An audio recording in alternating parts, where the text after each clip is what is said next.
Well, this is stage 8 of the 1992 Tour of France, Valkenburg to Koblenz. Welcome to our program, covering another very, very fast stage indeed. The information we got so far, these riders absolutely rocketing along this course.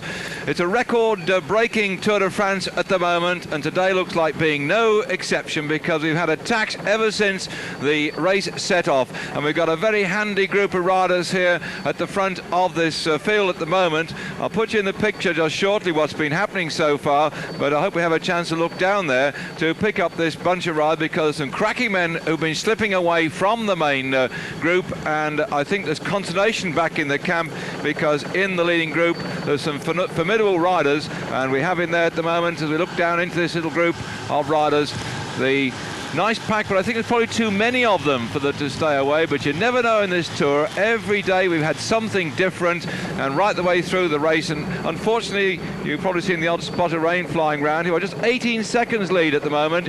And somehow I think that the main group are coming thundering after them, because up in that leading group we have at the moment no less than Le Monde, Delgado, Fignon, Anderson, Hampsten, Hepner, Favsol, Navens, Alcala, Ruiz Cabestany, Vanzella, Pedersen, Rooks, Rui, and the toast of Ireland, Stephen Roche and Sean Kelly. So they've made it up to this leading group, but those slender 18 seconds at the moment may not be sufficient for them to stay away, because they'll have to work well together. But jam back in the main group, we still have people like Indurain and Bunyo.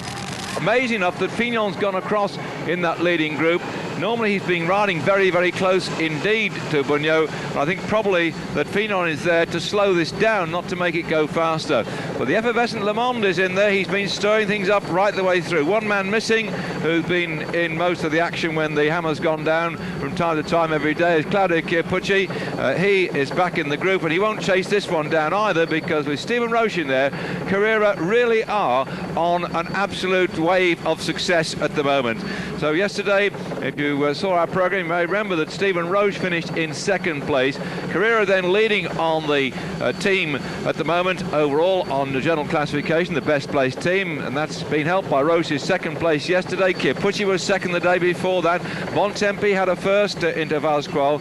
The Carrera team was second on the team time trial, and Girotto was third on the Pau to Bordeaux stage. So they've had a really good lift through this race so far. And there we are looking down at Greg LeMond just on the back, and again Roche is at the front of this one.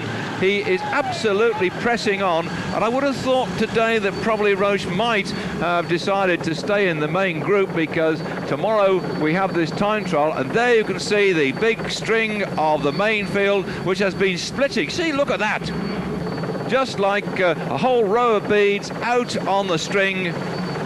That gives you some idea of the panic stations. There's the yellow jersey of Pasqualino. Absolutely phenomenal. That just shows you the speed at which these riders are travelling today. The route taking them down 206 kilometres from Valkenburg to Koblenz runs down in a sort of southeasterly direction before we cut in towards Koblenz alongside the Moselle, and to finish just very close to the Rhine itself. But this run down, it runs parallel to the motorway. We're just off the side of it. As the riders now, 149 kilometres have been covered in this race, and the group at the front here, Moto 1, Alcala on the left-hand side, Roche coming through at the moment. There's Le Monde with him. This is a cracking group of riders, and certainly the main field must be worried about this. Roche having slipped the net again. In fact, there is Stephen. It wasn't him on the front. My mistake. He's just come through, and there he is. There's Raul Alcala coming through now in this one. There's Sean Kelly. Bold Sean riding, what's this? He's actually finished now in 14 Tour de France's. Anderson going through for Motorola. This is a really good, useful bunch of riders here. Pedersen, the Danish rider, riding for the Amaya team. Ledenoir in there, and the rest of the group behind, something like about 20 seconds, but they really are coming up fast at the moment. Gerard Roux going through. There's Le Monde. Well, there is Fignon sitting on Le Mond's wheel, and at the back then Hepner for the Telecom team. Well, this race going into Germany, Telecom, the German telephone company, sponsoring that team, down to 12 seconds. It's coming down Well, no wonder when they're all strung out, the speed at which they're travelling, and we can see that arrowhead with a long, thin string at the front, and it looks as if it's the RMO team that are doing the chasing, and yes, it is. So RMO winding it up, helped, aided and abetted by Panasonic as well. The sprinters have not had it all their own way, and today a relatively flat course really. We've only got a few climbs, just 2 fourth category climbs at the back end. I think the last one, the Côte de Valche, is going to test a few legs. It comes just 16 kilometres from the finish. It's a 4th category, but it goes up very, very gently all the way up. And we've got one at 128 kilometres. They've been over that one anyway, so that hasn't split the field. It's this constant effort on the front to break it up. RMO, as we would expect, trying to pull back that lead because there are some men threatening on the general classification. Charlie here gritting his teeth up in that leading group at the moment. Then the best placed man is Stephen Roche up there at the front, because he's gone into 4th place overall. If you haven't seen a general classification this morning, that fine ride yesterday by Stephen Roche, he's now 4 minutes 11 seconds down on Pascal Lino. The little group only some 15 seconds ahead down the road, but these RMO riders, there's the yellow jersey in the centre. They realise they've got to put the lid on these attacks which have been going away. Just a bit to the left of your pictures, you'll see the rainbow bands of the world champion, Gianni Bugno, also in contention for top honours in this race. And Indurain, both those two, Bugno and Indurain, have been very upset about the weather conditions so far, because they've been having to ride very carefully and lose some vital time on some of their more ambitious people like Le Monde and Roche, who seem to be fearless when it comes to riding under these bad conditions. But the top men, Bugno and Indurain, I think are trying to be careful to watch what might happen in the time trial tomorrow, and therefore they're still riding very steadily. A little look back down to see where they've got. It's splitting up, this one. What's happened now? We've got 1 or 2 riders drifting off the front. That main group looks like it's about to catch them. That looks like Lenoir easing his way off the front. So it has started to split, and that is a good move actually. There's a lot of people in that. Yes, it is Lenoir. There's a lot of people in that group just behind, something like about 17 riders. And they weren't obviously getting themselves organised. Roche was doing most of the driving along. Now this is quite dangerous. 23rd overall, 6:51 down on general classification. Lenoir on Pascal Lino. Still a long way to go to the finish. And if he's sliding off like this, the undulating roads ahead of them and behind the group, I'm sure when they pull up on that pack, they'll probably think, that's it, we've caught these men that have broken away. And what's the gap now? Looking down there.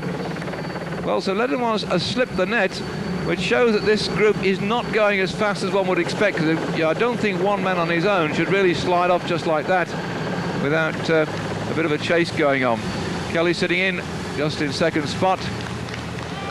Come on, and once again Carrera well placed in this one. They've been, as I said earlier on, yes, go, go, go, says Roche, let's get this one rolling. So he's trying to provide some impetus into this group. And not really, there's Kravsol going through, the tall Norwegian rider. Hepner just lying off the back there behind the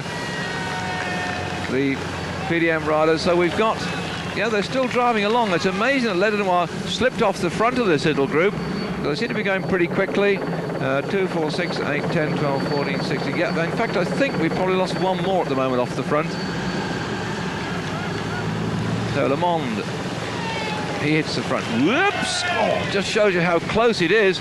Nearly a touch of wheels then. That was looked rather dangerous to me as Giardre pulled over a little bit to the right. And Pedersen, the Danish rider, trickling off the front. Anderson going with him as well. Well, that was a bit of a swervy move then. Just shows you how easy it is to touch wheels and come crashing down. We've seen a few crashes in this race, and in fact we've got already coming up some retirements on the headphone. In fact, we just heard, in fact, Lidl's crashed, but he's back on his bike again. Parra is already out of the race, by the way. He crashed after 36 kilometres of the race had been covered. And another man out, Moreno Argentan, has packed it in today. Van Lanker's retired, Aldagger's retired. So that's 4 men out of the race today. It's been one of those days, a bit miserable. As Garotto moves forward, looks back over his shoulder to see where that chasing group is coming from behind. And what a big day we've had all the way through. So it looks like it's gone quiet now. So let me tell you that once we started the race today, as these RMO riders are driving on to try and put the yellow jersey back up there with that leading group of some 16, 17 men. We had Frison went away first of all, gained a lead of 48 seconds. Then Konichet, Meinhardt and Ekimov caught Frison. And then as we had the first special sprint at 17 kilometres, the EEC sprint, Mouzou took that from Jalabert. Ludwig went off on his own after 20 kilometres and gained 20 seconds. Then at 36 kilometres, Para crashed out of it. They covered 45.7 kilometres per hour in the first hour. And that group is coming up now. They're about to be caught. So that little breakaway is now, I think its days are numbered as they come thundering up towards them. And that group then look like they're being caught. It's been like that all day long. We had a group with Bugno, Le Mans and Broeking out to 73 kilometres. It split the field into 4 distinct parts. Then the first and second group merged. Then the third and fourth group merged. And off they went again. And eventually, Dalakvevas went away on his own. Then we saw this group here, but they're all being reabsorbed. So that group is back together now, except for 1 or 2 trying to get off the front.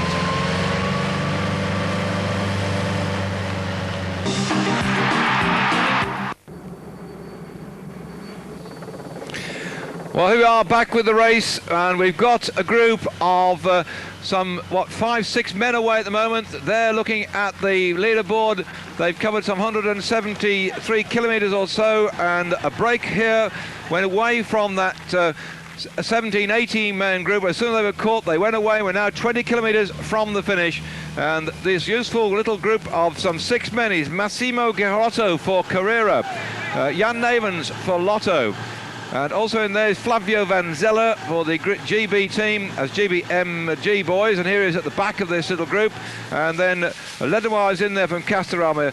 Skibby's also made it across, and Leonard Perusia is in there for Class. So that is the leading 6, and back we went there to the chasing field, and they've got the rain, and wedged in fact between that leading 6, we now have some individual riders trying to chase them down. Had a quick look then. Marsen and Van der Arden have been trying to get across to those leading 6. We also understand that 2 other riders, Ludwig and Hepner, are chasing as well. So we've got quite a lot of riders split between this bunch you're looking at now and the leading 6. In fact, also Zulla's there as well. So between this group of riders, up in front there are 6 in the lead, and splattered between them, hanging on for grim death, is Zulla and Ludwig and Marsen and Hepner, and they've all been jumping around all over the place. Goodness knows where those 4 have got to. We're waiting for confirmation of their positions on the road. They go in now with some 20 kilometres to go. Remember that big climb I mentioned earlier on? The Côte de Valdoche is the climb with 16 kilometres, and that's ahead of them. They're now running down alongside the Moselle. The river going up the other direction, they're going down alongside it. In fact, no, it comes down that way. In fact, they're running alongside the river going down in towards the Rhine. That's where it joins at Koblenz, this Moselle. And of course, the beautiful vineyards going up. You can see them on the left-hand side, the slopes where the Moselle wine comes from. Delightful part of the world. I remember many, many years ago riding my bike up here on holiday, and we went from Koblenz up and stayed in Trier, and it was a lovely, lovely ride up here. I can recommend it to anybody, although if you're in your motor car, normally they take the auto route, which is the route that the teams will be taking, because when we finish in Koblenz tonight, then the riders will go on in their team cars and buses and what have you up to so down to Luxembourg for tomorrow's time trial. The time trial then taking them on just over 40 miles. The time trial will be tomorrow. That's going to be a tough one. Many people thought today they might promenade, but we had so many attacks all the way through. Nobody's had any time to relax at all. There'll be some very tired legs when the time trial takes place tomorrow, what they call the race of truth, and it'll certainly suss out who's been riding their hearts out so far. With some 65 kilometres to be done tomorrow, that's just a fraction over 40 miles, and an attack coming up on this climb. Already out of the saddle, and it's the class rider Leonard Perusia who's gone away at the front. Well, he's got a lot of class, this fellow, then up on the front here at the moment. The rider's been around for some years, and last year in fact he rode the Tour of Spain, the Tour of Italy and the Tour de France. These are what the tough men are like, and he's left this little group, and there he is. Well, he finished 39th in the Tour de France last year, and he's one of the normal domestiques, really. You've got to go back a few years to find out his last victories. In 88 he won the Tour de Vendée, and in 87 the Volta Alpes Vascos, and also the Agostino Memorial Race, he won that one as well. But generally speaking, he's one of these domestics. He did a good ride in 1990 to win the Volta Cantabria, and finished 69th in the Tour of Spain that year. So he's a good all-rounder, but he's been let fly now because, of course, their number one sprinter, Cipollini, if you haven't caught up with it, sorry, no, this is the class rider, isn't it? But he's going away now because they haven't got their number one rider in the Tour this year. Romic is not with them, so I think they're having to look to see what they can pick up on the way through. And here he is now heading up this long climb. It really is, and thank goodness the sun has come out. We've had some disgusting conditions.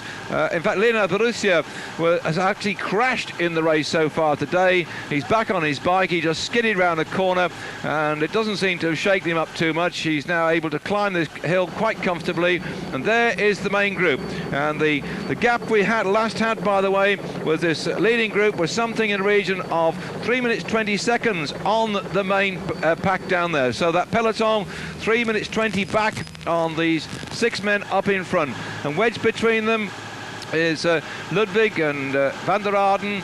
And in fact, I think it sounds as if Van der Aarden is likely to be caught. He's been blasted out, and so Ludwig is trying to come up now with Hepner. There we are. He's 37th overall, Lena Borussia, on the general classification. If these lots stay away and keep this lead, here we are, back down with Zuller and Maassen. So Van der Aarden has certainly, the information we got is right. He's been blown out of this one, and the gap then is something like 3 minutes, or 3.5 minutes back. And the main field are slipping now. They're going, in fact, over 4 minutes back to the main field. We're having a look to see what's happened to Van der Aarden. He's certainly gone out the back of that one. Zuller up in the front, the rider in the pink jersey for Once, who of course had that yellow jersey on the stage into San Sebastian, and here's searching for a little more strength to get himself up the top. The crowd cheering him on his way. Leonard Borussia, the class rider.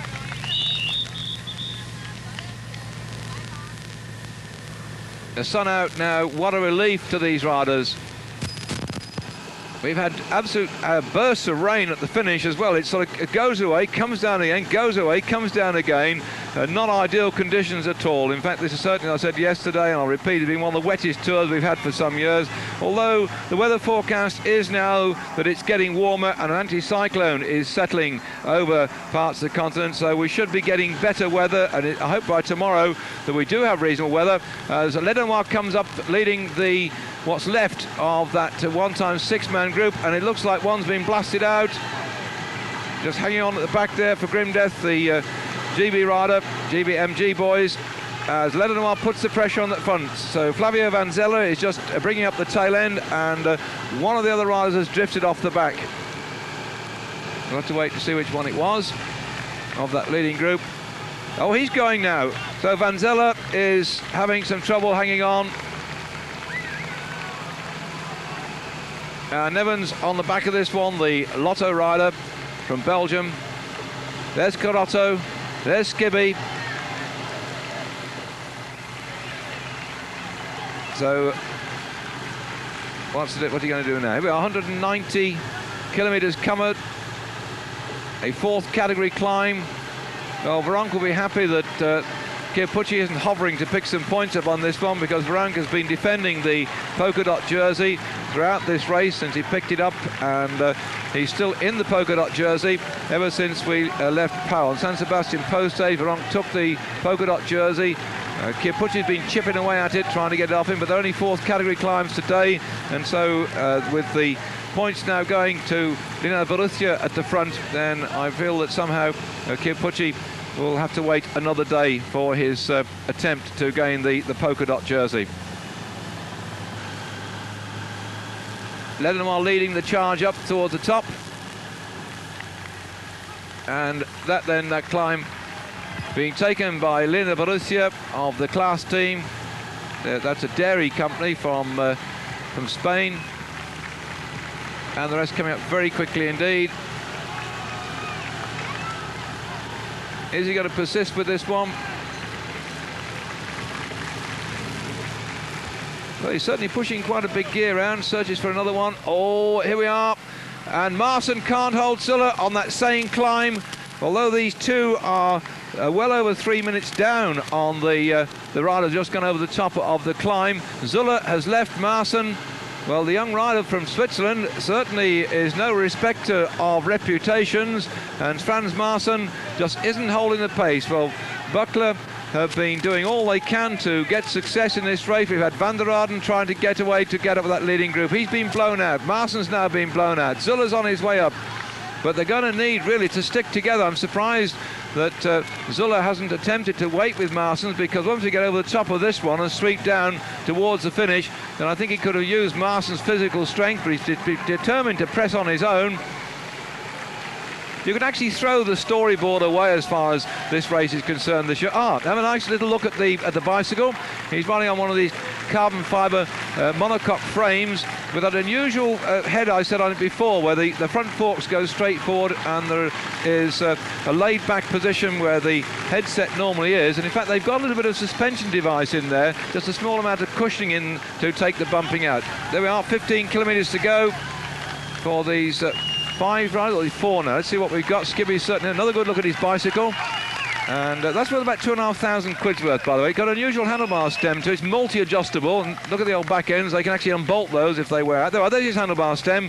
It can be actually moved forward, moved upwards, so they get the riding position exactly to suit. There's only about 3 different frames in the whole of the team, because every time you make a carbon fibre frame and a monocoque construction like that, you have to have a mould, which is a very expensive thing to have. So they only got so many frames, and they have to have these multi-adjustable stems on them. Quite a unique sort of machine indeed. It's not that much lighter than your steel road bikes, but they say it's very, very rigid indeed and very, very responsive. And you certainly need it when you're going up climbs to be able to belt it down on the pedals and the bike not to flex from one side or the other. And the riders now experimenting lots of different materials, though the majority's still on. They've got old steel tubes, whether it's from Reynolds or Columbus. Those are the major suppliers of the steel tubing to most of the riders, but still they are experimenting. There we are, over the top of that one. Linda Borussia, I thought they'd crossed over once before, but it was obviously a false flat there, and he's got ahead of Lenois and Skibby in 3rd spot. Neyman's just sitting on the wheels. So that's the top 4 over, and what's left of the original 6 will be coming over shortly, because Van Zeller got blasted out on the climb. And we've got these 4 up in front. So Lenoir's blasted out too, and in fact it's Girotto that we've got here. So confirmation then of that climb. It was in fact Lena Borussia from Girotto who went over, and Skibby's in here now. Well, this is a very useful group indeed. Those 2 that failed to make it up the top, I think they can say bye-bye to this one. There's a lovely long run down in towards Cologne, and these 4 riders, I think they're not going to hang about. They've got a tremendously useful lead over the top of that climb. Here we are in confirmation, Linda Borussia from Girotto and Skibby, 190.5 kilometres of the stage today, which has taken them from Valkenburg to Koblenz. The first time we actually started out from Valkenburg, and the first time we're going to finish in Koblenz too. So we started in Holland, we're going to finish in Germany, and here we have a Swiss rider riding for a Spanish team on his way up the climb. Well, Zuller, undoubtedly one of the revelations of this race. Very interesting to see tomorrow what he does in the time trial. He's drifted a bit off the pace now. He's down in 64th place over on general classification. But I rather think the way he rides with such courage that he might in fact catch 1 or 2 people out before this race is over and done with. And what a great tour we've got, because Pascal Lino, the young RMO rider, is still leading on general classification. He's down there in the yellow jersey. The RMO team still trying to stir things up, and there's Charlie Motte leading them through. But you see the Carrera bike riders are getting in the mix to that one. They're trying to slow it down because they've got Girotto away in that leading group, and Carrera are just infiltrating and just waiting and just keeping an eye on things to try and make sure that nobody zips across as the Rada Carotto out in the break. He's no great threat, by the way, Carotto, on the overall classification. He's 16 minutes 51 seconds down in 69th place. So there's no way in which Korea are going to benefit from him moving any further up the general classification, but it will certainly help them on the team placing, because they've got this enormous lead now, these riders, something like about 4.5 minutes on the peloton, which we just had a look at. Oh gosh, it's raining again. There we go.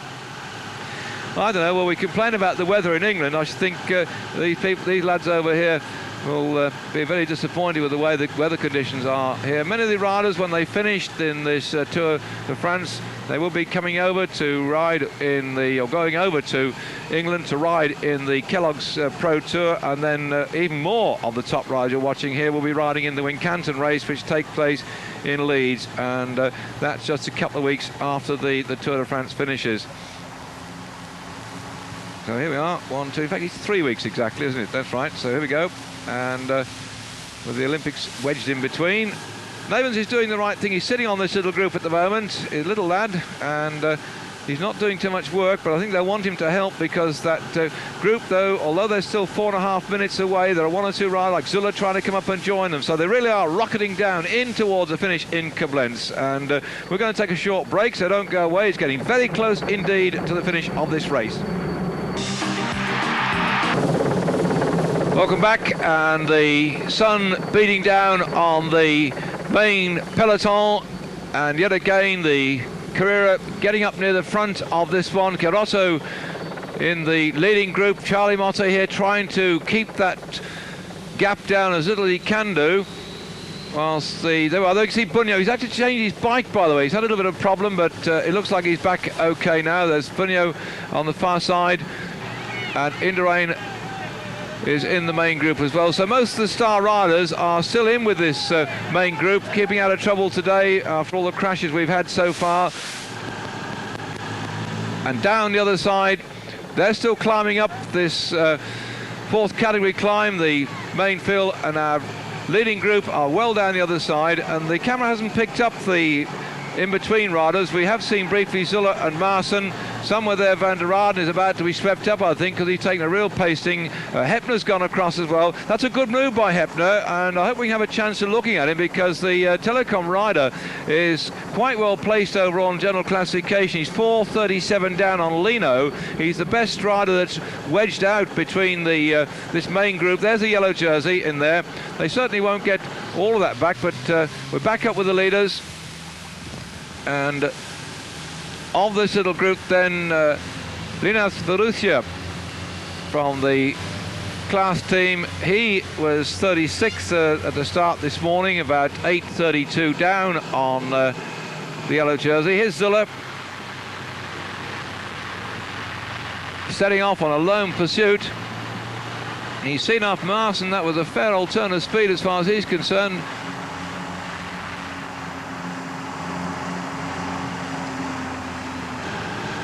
Had his birthday on the 5th of July, and that, let's see, he's born in 1968, so he's now 24 years of age, and he's got the neutral service car with him.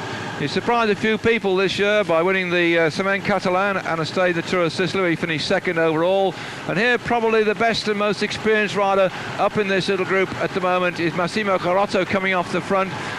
He finished 3rd in the Pau Bordeaux stage already this year in the Tour de France, and he's had stage victories in the Tour in the past. He won in 1990 stage and in 1988.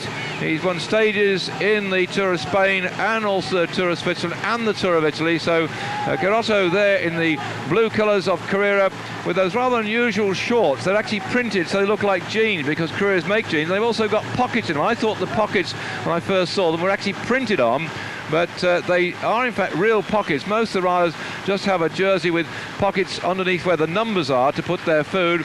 And there we are then, under the 11 kilometre to go for Zuller, with this German crowd out on the side of the road to cheer them on in towards the finish in Koblenz. Ooh, here we go. Because the problem is when you go around these roads, these are quite nicely surfaced ones, which are just, there we are, it's suddenly a little damp patch and you've got to miss it, and if that damp patch happens to be on part of the painted section of the road, then bang, down you can go. So there we are then, the Career rider moving through at the front. Jeske Skibby coming back now. 26-year-old rider. Skibby seems to have been around a long time. He turned pro quite early on. In fact, in his first year as a pro, way back in 1986, he was 5th in the milk race. Here we are, the Lena Borussia. There's Skibby for TVM, who again have been nipping off and trying to get themselves a bit of success. I mean, they got 3 men away in the break yesterday at one point, and a young Jan Navens.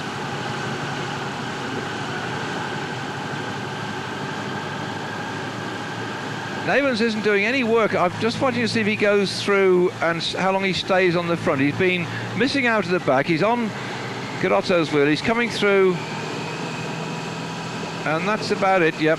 So he is now a willing helper in this one. He spent a lot of time on the back. Perhaps he went through a bad patch. And you see the water now on the left-hand side. I said that there are occasional parts where it's a bit damp, and it's very, very difficult conditions for these riders. And let's hope that improvement in the weather has been forecast will certainly beat down on them, and we can have some better conditions, because undoubtedly they're getting a bit fed up these. I think that's why we've had so many retirements suddenly. As I mentioned earlier on the programme, and let me say it again in case anybody's just drifted in, that Ardentown has packed it in today. Aldag stopped as well. Van Lanker's climbed off his bike. Para, we understand he's probably got a broken rib, or broken ribs plural. He certainly cracked them when he came down. That's the last information we've got. Bad luck then for Para to have crashed the Amaya rider, because last year he did the same thing on a crosswind over a bridge. He touched somebody and down he went with a bang. He was out last year, Fabio Para, and he's out this year as well, and we were looking forward to seeing him up in the big mountains, but that's it.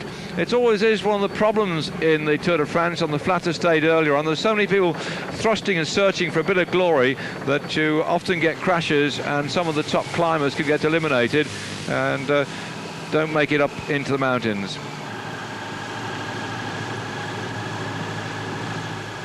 Yep, so Navens is doing a bit of work. Oh, we're back then with the Van Zelle. He's trying to get up there, and he's got Ledenwald with him. So they've recovered. Oh, look at that. Isn't that beautiful?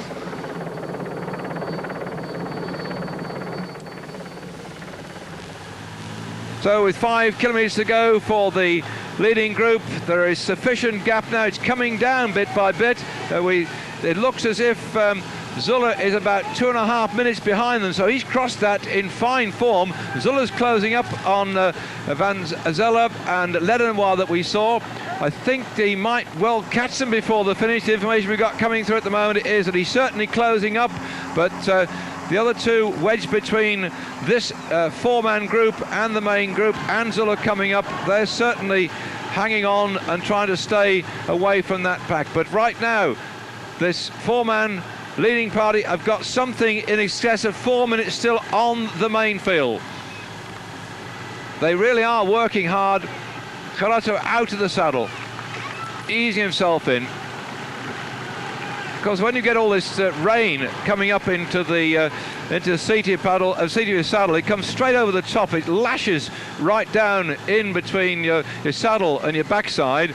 And even though these skin shorts have got chamois leather stitched into them next to the rider's backside, you can still get soggy, wet mess inside there, and it can be a bit rough, I can tell you. That's why some of these riders end up with saddle sores. But it's a hard old life in the saddle. What a strange collection of sizes we've got here too, because Skibby's quite a tall fellow, Garotto's quite a tall fellow, and Leonard Albrucia coming off the front has got an enormous chest and is about medium height. A little Jan Navens in there, the Belgian rider, working his way through. Well, we've been through Belgium, and Belgium was looking for some success while they were in Belgium, but we didn't get it at all, because into Brussels, Jalabert was the man who I think surprised a few people by his fine ride. We've got De Leon took the stage into Valkenburg, and now here going in towards Koblenz. We haven't got a German rider in this leading four, but Hepner's trying to come across, and Hepner, who was lying sick this morning on general classification, could well improve his position, because he's certainly got somewhere about a minute away from the main group. So behind these four, there's Zuller, let's go straight. There's Van Zelle and Ledenoir behind these four. Then we get Zuller, then we get Maassen, and then we get Ludwig and Hepner. And I understand that Van der Aarden has now been absorbed by the main field. Looks like Van der Aarden's been pulled in to the main group now, so his moment of trying to stay away. He did a tremendous ride to try and get up to this leading group at one point, but there we are, Train whooshing its way through. So we've got Trains, and we've got the Moselle, we've got the roads, and it's raining yet again. Oh my goodness. I think April showers here right in the early part of July.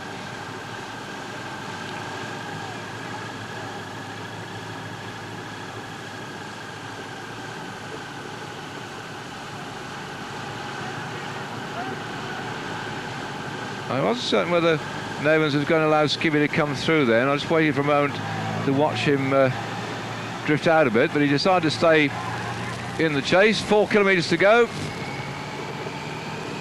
Well, of this little group here, then certainly Skibby, who's next to go through, got some experience. He's won stages in the Tour of Denmark, stage in the Tour of Italy, and he won a couple of stages in the Tour of the European Community. I think it used to be called the Tour of Avenir, then became the Tour of European Community, and Skibby won a couple of stages in that one in 1990. Here are these two, Ledenoir and the other rider, Van Zelle, that got dropped on the climb. Now that's coming down bit by bit. They're fighting their way back, these two, and Ledenoir needs this help, by the way, from the chap that's with him at the moment, Van Zelle, because Ledenoir was the best placed man on general classification from that original 6. He was just some 6 minutes 51 seconds down.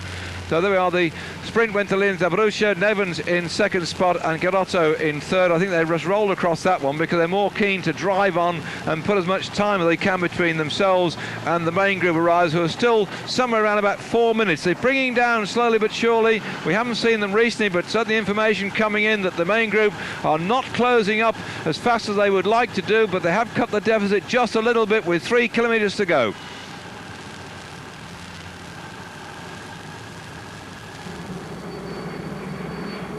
Beautiful Schloss overlooking the river. And there they are. That is the main group. The speed is up, but they're not cutting it back all that much. And we haven't seen Hepner or Ludwig for some time. The cameraman is probably having difficulty picking one rider up on their own. They're staying either with this leading four. We're just getting information that there are riders still in between the leading four and the group we've just seen. We've had a quick look at Ledenoir and Van Zelle, but we haven't seen much of Zuller or Hepner or Ludwig. Well, this could be a very good move as far as Ledenoir is concerned. The Castorama rider might well find himself up in the top 10 overall. Let's see what the gap is. 42 seconds, so they're beginning to come back just a little bit. The poursuivants are those two riders, Ledenoir and Van Zelle. And as yet not confirmed on the graphics, but certainly that main group is something around about 4 minutes behind. There we are. Lovely view as well, one of those thumping great barges with the containers packed on top going off to Rotterdam, because that's where the Rhine tips itself out, so that's on its way to the sea. What we got here then? A little bit of a flurry at the front. The spray's flying up all over the place. Well, the big crowd is waiting at the finish in Koblenz to see the first time the Tour de France has ever come into this town. Very historic town, and they're going to see history being made as out on the right-hand side, Nevens starts to suss these out. A little bit of a testing move on his part to see what the leg... He's gone! He's gone. That's an awful long way for this lad to go. Surely they'll pull him back, because it's well outside the kilometre to go. He hasn't got there. I haven't seen the kite come up, and he's gone down the road, and nobody seems to be keen to chase him down. That was a real lightning move. Well, surely these three will start to wind it up, because that gap is something around about 50 metres. And Linz Abruzia looks down the road here at young Jan Navens, who's gone off, and still these three, they're leaving Linda Borussia. Garotto, who's trying, I think, to improve and hope on his third place on the Pau Bordeaux stage, is here, just drifted back again. Skibby's moving through, and yes, Skibby's taking up the chase. That is the kilometre to go. Wow, that was a long ride from Navens, and he's going away. And Skibby says, come on through, have another go. Garotto is just freewheeling. Then he's starting to go again. I think they want Skibby to lead this one out, because Garotto, and he's dying a bit. I think that gap is only still about 50 metres, and Skibby is only soft tapping. Garotto is laying off. Linda Borussia hasn't got a sprint. He's surely got to take them up to this one.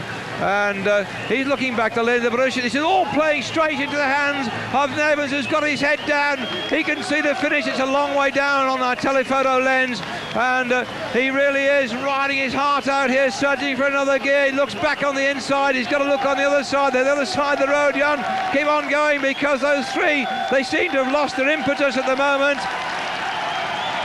And this enormous crowd, the wall of sound going down towards him. Look at him gritting his teeth, and they're coming up fast. Nearly 5 hours in the saddle. He's dying on his bike. He's looking back. Look at him gritting his teeth. Oh, he's got it. That's it. He knows he's done enough. He's gone over the line.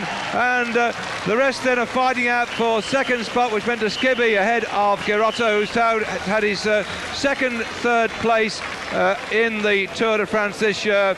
And back down, just coming up inside a kilometre to go, Ledenoir and the other rider, Van Zelle, that got dropped on that climb. So bad luck then for Garotto. Is on the podium again, though, as far as career is concerned. That's his third place in the race this year. Well, I'm looking down at that clock. We've got to watch for the main field coming in. The last we heard, there's still about 4 minutes down on this group that's just finished. Those four men, and these are two, and Ledenoir is certainly going to benefit from this, because they're going to be somewhere, I suppose, only about a minute down. Yes, 55 seconds behind the two, the four men over the line. Those two riders just come in, and here's the main group. The average speed, top right-hand corner, 43.4 kilometres per hour. That is quite a considerable average speed yet again when you think of these awful wet conditions. Well, we're going to have a big sprint from this bunch shortly. Don't go away. Let's see who wins that one.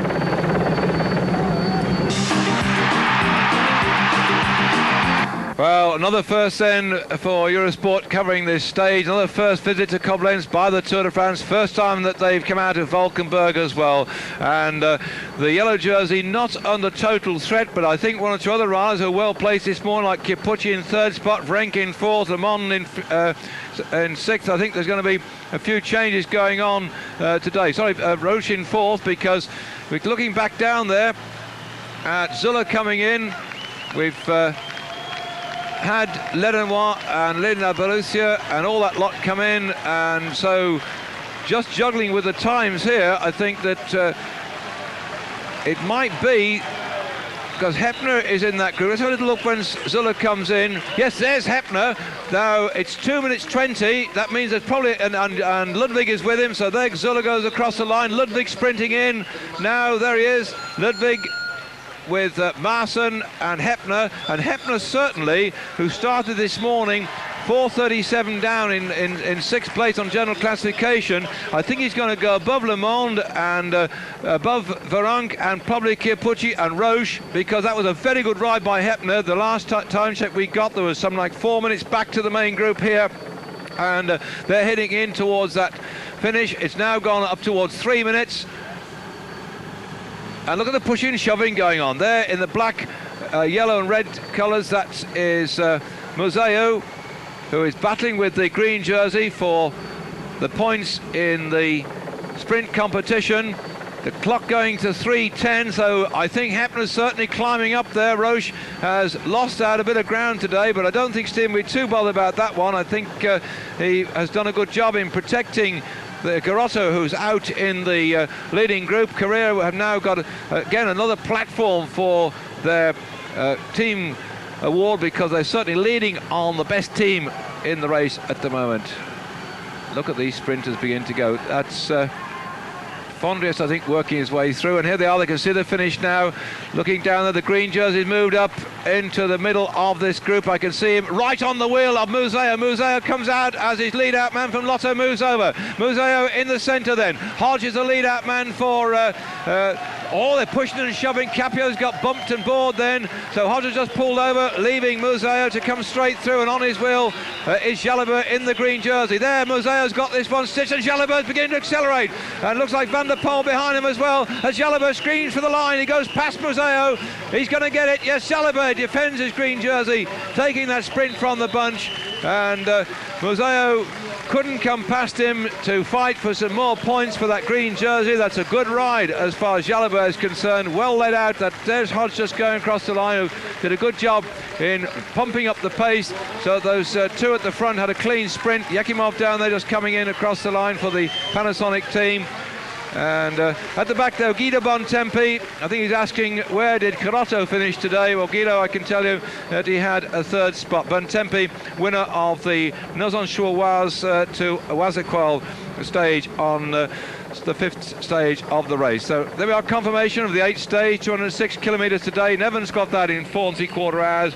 Skibby, Carotto, Lindsay, Borussia, Van Zelle and Ledmont completing the top 6. And the awards going to that young rider from the Lotto team. Had a couple of good wins last year, won the Giro del Trentino. He also won a stage in the Tour of Switzerland.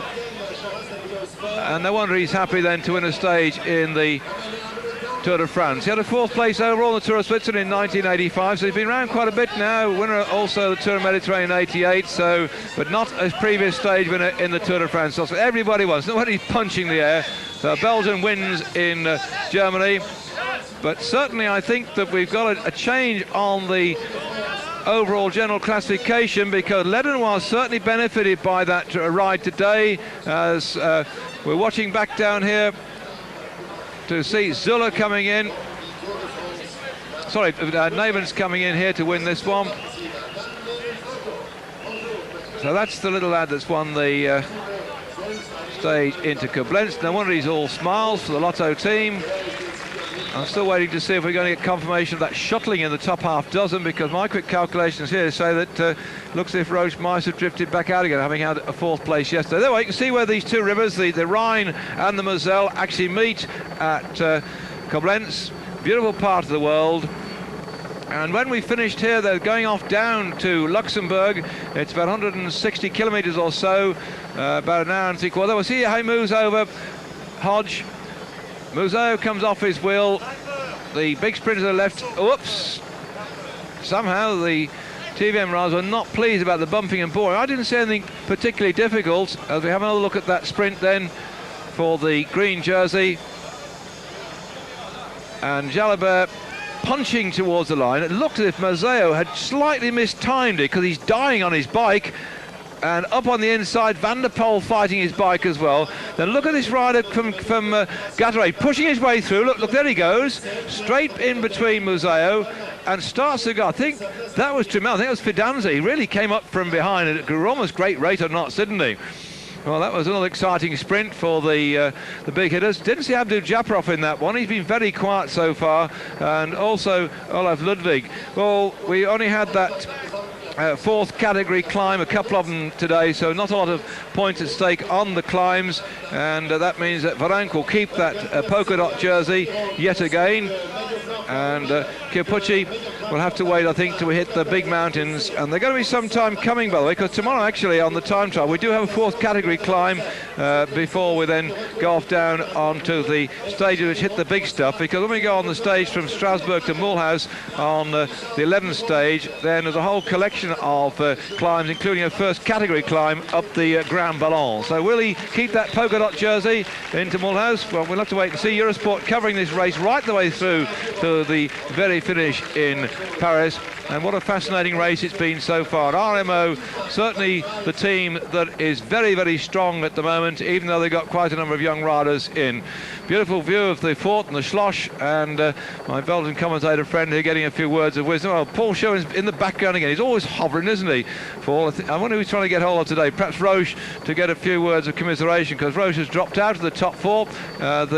Provisional, I thought so. Unfortunately then, Hepner's gone up into second place, taking Skibby with him. Bau's dropped down into fourth. Now Ledenoir benefited too by moving up into fifth. Well, the German's going to be very pleased with that one, to finish in Koblenz with Hepner moving up to second overall in general classification. That's an extremely jolly good ride indeed. Remember, those are provisional, and we have to get the calculations up on the old computer very quickly indeed, and if it's not quite right, then it will be corrected. You can find it in tomorrow morning's paper. But even then, the other day, they're writing about the green jersey being given over to Jalabert. In fact, Museau had still got it by 1 point, and he even went to press with the wrong information the next day, because they went back into the judges and checked it out, went further back down in the preceding days and did find an error in the calculations following prompting from Museau's team manager. Well, waiting for the yellow jersey to come out onto the rostrum. I should think that he must be very tired indeed, this young rider Pascal Lino. His team have been working very hard. Other riders have been chipping away at his lead. We haven't yet seen an all-out onslaught from Bugnot or from Indurain. That's going to come tomorrow, I'm sure, when we have the time trial stage at Luxembourg. That will be an absolute cracker. We're going to be covering it on Eurosport, and I hope you're going to switch on your tellies and watch that one, because over the 65 kilometres, these riders will set off at minute intervals, except for 2 minutes for the top men at the back of the race. Will he keep the yellow jersey after time trial tomorrow? Well, watch Eurosport to find out. Myself, David Duffield, and all the crew here, it's time to say bye-bye.